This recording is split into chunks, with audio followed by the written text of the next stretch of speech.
On November 7, 1991, Magic Johnson walked into a room full of cameras and did something no one was prepared for. He didn't smile. He didn't joke.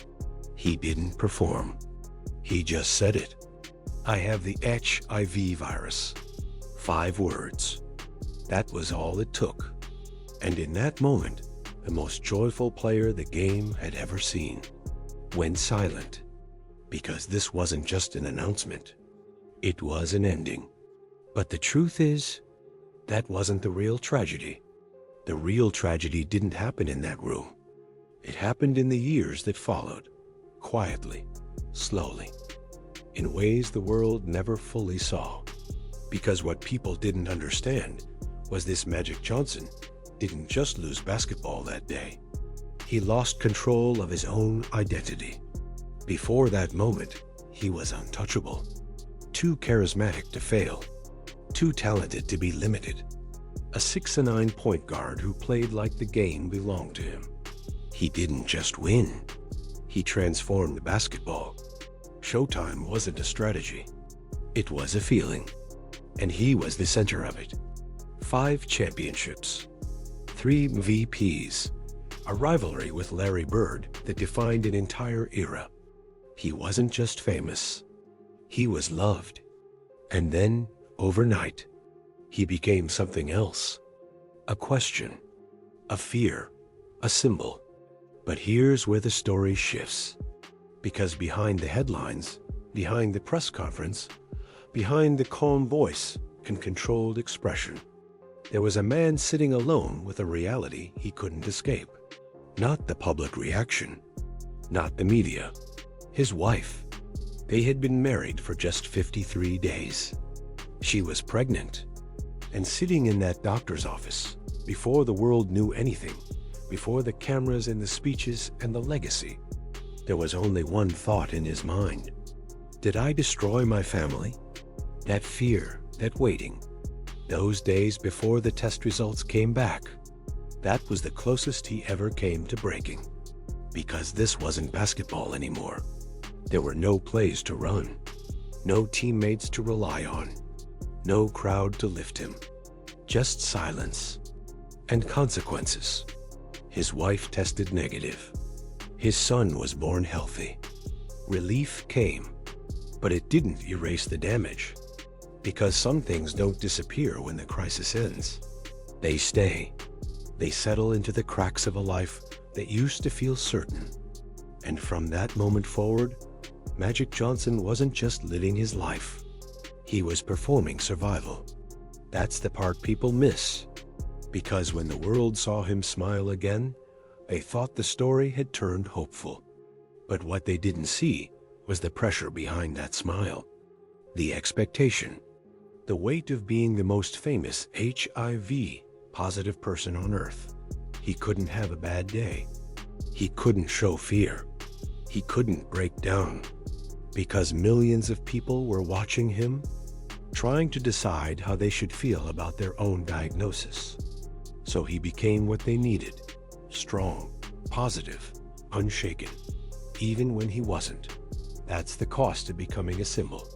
You stop being allowed to be human. And while the world debated him, judged him, questioned how he got sick, even feared him, he was fighting something much quieter. Isolation. Because the truth is, not everyone welcomed him back. Some players didn't want to share the court with him. Not because of science. Because of fear. And fear doesn't listen to facts. Imagine that. The same man who once controlled the game, now being treated like a risk just for showing up. That changes you. Not loudly, not all at once, but slowly, internally. And that's where the real battle started. Not against HIV, but against what it turned him into in the eyes of the world.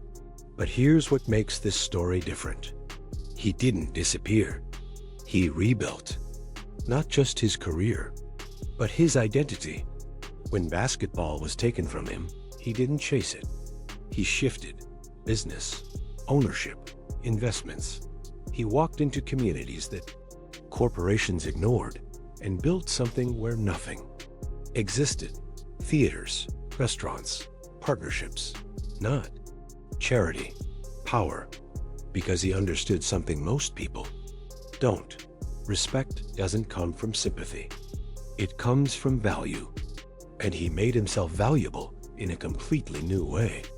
$1 billion empire, ownership in the Los Angeles Dodgers, a second life that looked, from the outside, like a perfect comeback story.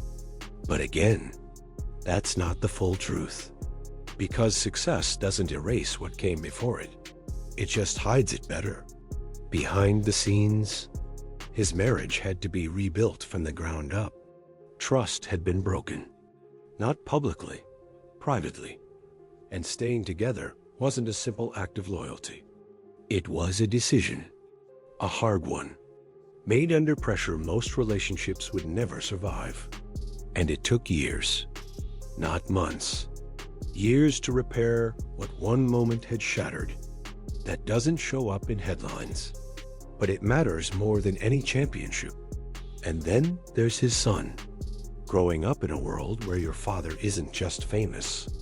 He's a symbol, where your identity becomes public before you even understand it yourself. When his son came out, Magic Johnson supported him publicly, strongly, without hesitation.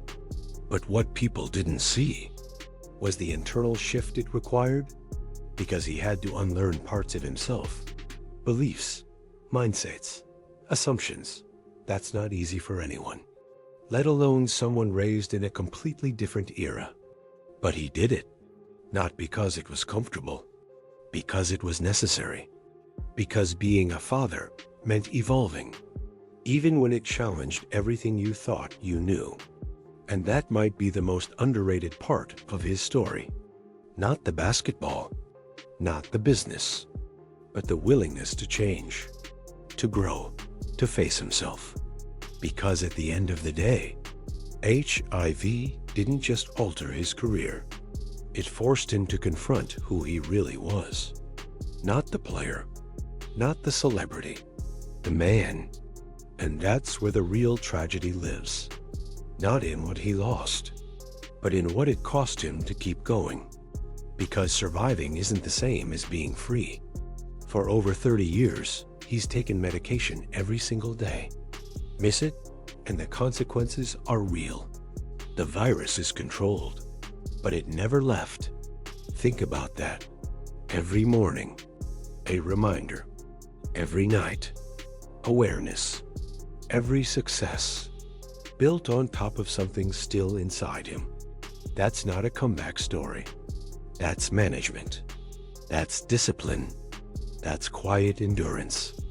And yet, he still smiles, still shows up, still fills every room. But now you understand something deeper. That smile isn't just personality. It's choice. A decision made again and again. To keep going. To keep representing something bigger than himself. To carry a story that was never meant to be easy. So when people look at Magic Johnson today, they see success. They see survival. They see a legend. But if you look closer, you see something else. A man who lost control of his narrative and rebuilt it piece by piece. A man who became a symbol and paid the price for it. A man who didn't just win in life, but endured it. And maybe that's the real legacy. Not the rings, not the records, but the fact that when everything changed, when the world turned uncertain, when fear replaced certainty, he didn't disappear. He adapted. He evolved. He kept going. And that raises a different question. Not what happened to him, but what would most people have done in his place? What part of this story changed the way you see him?